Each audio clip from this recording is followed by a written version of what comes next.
May tanong ako sa'yo.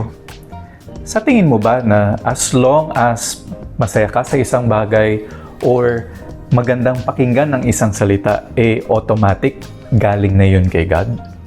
Let me tell you, hindi lahat ng good vibes galing na kagad kay God. Sabi nga sa 1 John chapter 4 verse 1, test the spirits to see whether they are from God.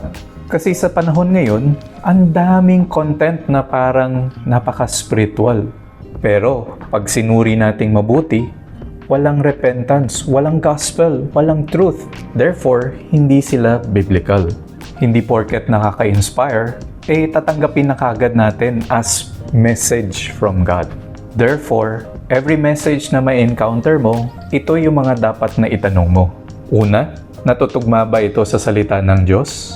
Mas pinalalapit ba ako nito kay Christ? O mas lalo akong napapalayo sa Kanya? Kaya tandaan, hindi lahat ng nakaka-feel good ay totoo. Biblical truth is always greater than feels.